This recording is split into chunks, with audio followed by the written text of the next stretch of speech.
सोच रहे हो तुम एक रिलेशनशिप में हो। बिल्कुल गलत।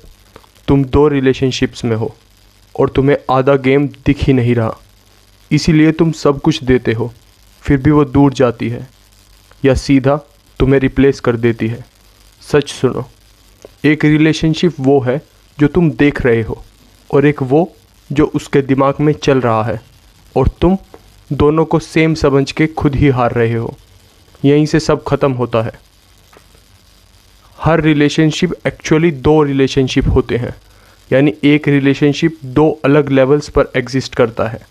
जब तुम इन दोनों लेवल्स को क्लियरली देखना और उनका डिफरेंस समझना स्टार्ट करते हो, तब तुम दूसरों से ज़्यादा इजीली वो पा सकते हो जो तुम चाहते हो। तो ये दो लेवल्स क्या हैं? पहला लेवल है लेबल का लेवल। ये वो लेवल है जहाँ रिलेशनशिप की स्ट्रक्चर ओपनली डिफाइन होती है, और ये दोनों में से ज़्यादा सुपरफिशियल लेवल है। जैसे जब लोग कहते हैं ये मेरी गर्लफ्रेंड है या ये मेरा हस्बैंड है, तो वो एक्चुअल लेबल वाला लेवल पर ऑपरेट कर रहे हैं। ये वो रिलेशनशिप है जो कॉन्शियसली डिसाइड किया गया है, और ये रूल्स, कॉन्ट्रैक्ट्स, बाउंड्रीज और एक्सपेक्टेशंस से चलता है। अब यहाँ से एक इम्पोर्टेंट बात समझ लो।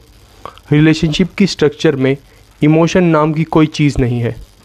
ये लेवल है सेल्फ इंटरेस्ट का, प्रिविलेजेस का, रिस्पॉन्सिबिलिटीज़ का, रोल्स का और एक्सपेक्टेशंस का। ये वो है जो तुम्हें मिलता है जब तुम रिलेशनशिप डिफ़ाइन करते हो। लेकिन हर रिलेशनशिप का एक और लेवल होता है, और वो ज़्यादा डीप है, ज़्यादा रियल है और ज़्यादा अनप्रिडिक्टेबल है। इसी वजह से ज़्यादा लोग सिर्फ लेबल वाले लेवल पर रहना प्रेफर करते हैं और उसको डीपर कनेक्शन का सब्स्टिट्यूट बना लेते हैं। इस सेकंड लेवल को बोल सकते हैं बॉन्ड का लेवल, यानी वो एक्चुअल फीलिंग, वो इमोशनल कनेक्शन जो तुम किसी इंसान के साथ फील करते हो। और ये बात जितनी बार रिपीट करनी पड़े उतनी कम है। ये दोनों चीज़ें सेम नहीं है। लाखों लोग ऐसे हैं जो शादी में हैं पर फील कुछ नहीं करते, और उतने ही लोग ऐसे हैं जो डीपली फील करते हैं पर रिलेशनशिप में नहीं है। समझ रहे हो? आइडियल सिचुएशन क्या होती है कि दोनों लेवल्स बैलेंस में हो, स्ट्रॉन्ग इमोशनल कनेक्शन हो और उसको सपोर्ट करता हुआ एक स्ट्रक्चर भी, या फिर बिल्कुल कनेक्शन ही ना हो और रिलेशनशिप भी ना हो। लेकिन रियल लाइफ आइडियल नहीं होती। ज़्यादातर केसेस में ये दोनों लेवल्स को आउट ऑफ बैलेंस होते हैं। बहुत लोग ये मान लेते हैं कि सिर्फ इसीलिए कि उनके पास गर्लफ्रेंड या हस्बैंड है, वो ऑटोमेटिकली इमोशनल कनेक्शन के सारे बेनिफिट डिज़र्व करते हैं। ये सच नहीं है। एग्जाम्पल समझ लो। शादी करने के लिए तुम्हें लव फील करना ज़रूरी नहीं है, पर मैरिज लाइसेंस साइन करना ज़रूरी है।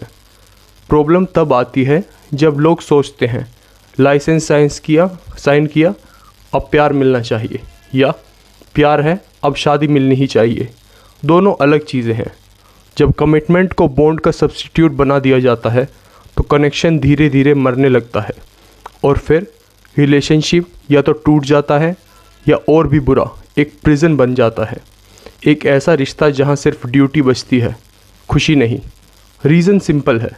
हर रिलेशनशिप में दो रिलेशनशिप छुपे होते हैं। एक में एंटर करने से तुम ऑटोमेटिकली दूसरे के हकदार नहीं बन जाते। जैसे बिजनेस पार्टनर बनने से कोई तुम्हारा बेस्ट फ्रेंड नहीं बन जाता। अगर दोनों कोइंसाइड करें तो वो लक है, गारंटी नहीं। इसीलिए सेफ अप्रोच ये है, दोनों को इंडिपेंडेंट समझो।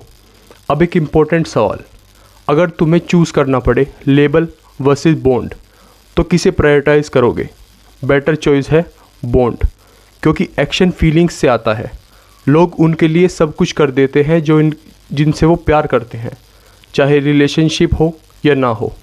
अगर कोई आदमी जलती बिल्डिंग में घुसता है अपनी वाइफ को बचाने, तो वो इसलिए नहीं क्योंकि वो उसकी वाइफ है, वो इसलिए क्योंकि वो उससे प्यार करता है। अटैचमेंट है, बॉन्ड है, लेबल नहीं। फीलिंग एक्शन ड्राइव करती है।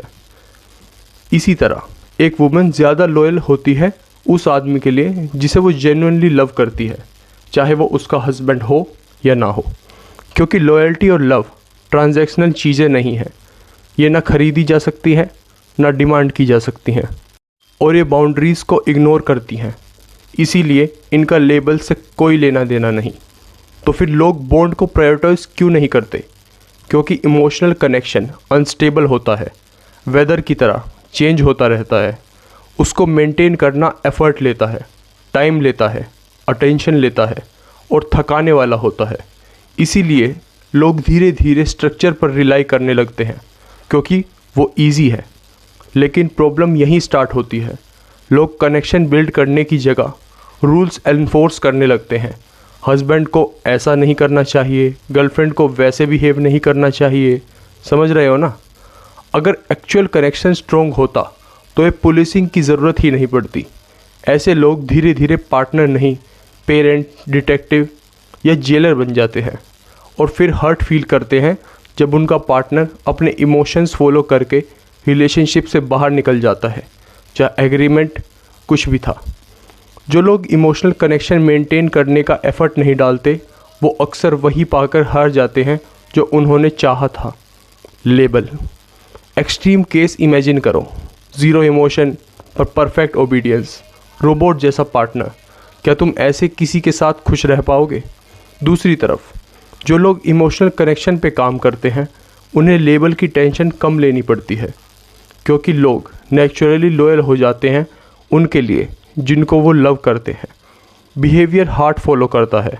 लोग अपने इमोशंस को इग्नोर कर सकते हैं, पर हमेशा के लिए नहीं।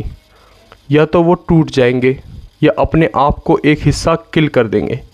इसलिए सिंपल रूल है, कनेक्शन का ध्यान रखो, स्ट्रक्चर खुद हैंडल हो जाता है, पर उल्टा ऑलमोस्ट कभी काम नहीं करता। तुम्हारा क्या एक्सपीरियंस है?